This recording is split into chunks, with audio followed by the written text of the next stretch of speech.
A Sunny Morning by Serafín Álvarez.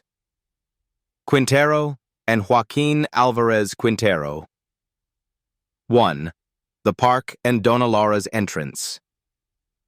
The play opens on a bright autumn morning in a peaceful corner of a park in Madrid.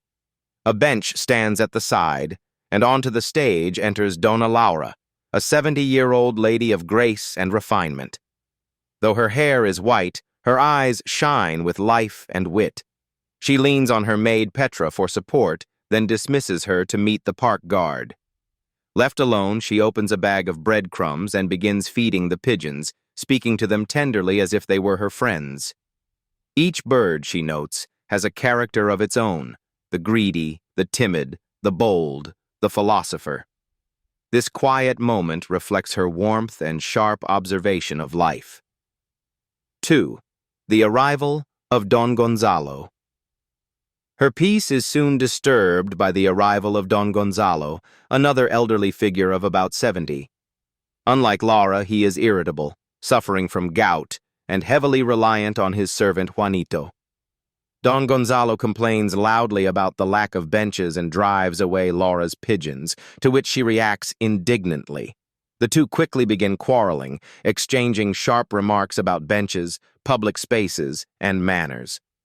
Their stubborn pride is evident in every line.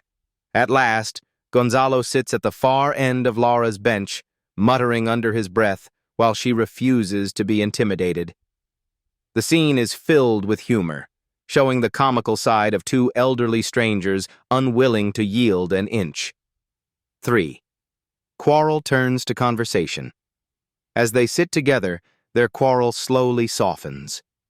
Don Gonzalo tries to bury himself in a book, wearing several layers of glasses, which makes Laura laugh at his appearance. She teases him, and he defends himself with equal sharpness. Their banter turns playful rather than bitter.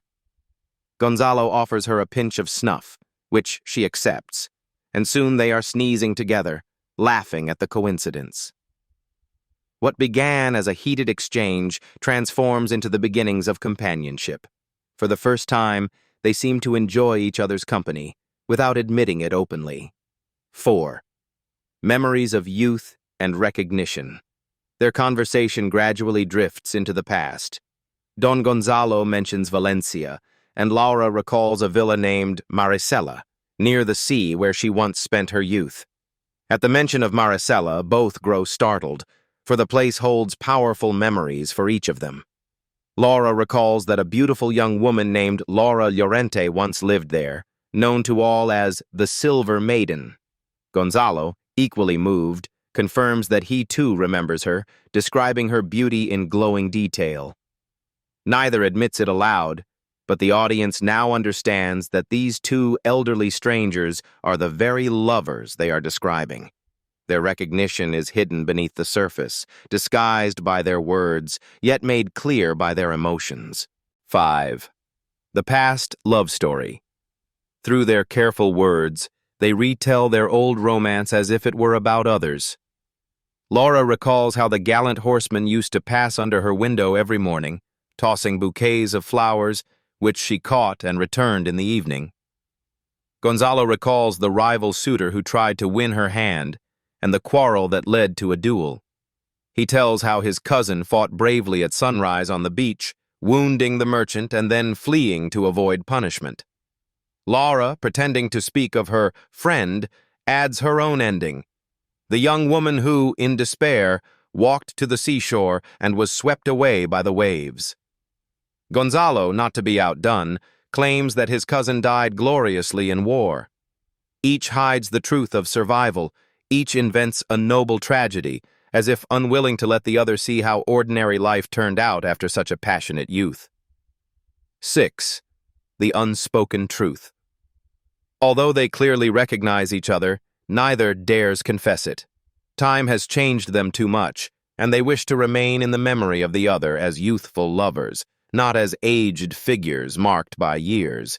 They choose silence over confession, preserving their dream. Before leaving, they agree to meet again the next day if the morning is sunny, and Gonzalo promises to bring crumbs for the birds. Their words are light, but their hearts are stirred by deep, unspoken feelings. 7. The violet flowers. Petra returns with a bunch of violets given by the guard, and Laura receives them with delight. As she leaves, some flowers fall to the ground. Gonzalo, trembling with effort, bends to pick them up, and in that instant, Laura turns back and sees him. Their eyes meet, and silently they both understand the truth they had hidden. Yes, it is he. Yes, it is she. With a wave of farewell, they part, smiling as if they were once again the youthful lovers of long ago, the maiden at the window and the horseman in the rose garden. The curtain falls on this tender image, leaving the audience with a sense of humor, nostalgia, and the bittersweet beauty of memories. Please like and subscribe to my channel and click the bell icon to get new video updates. Thanks for watching.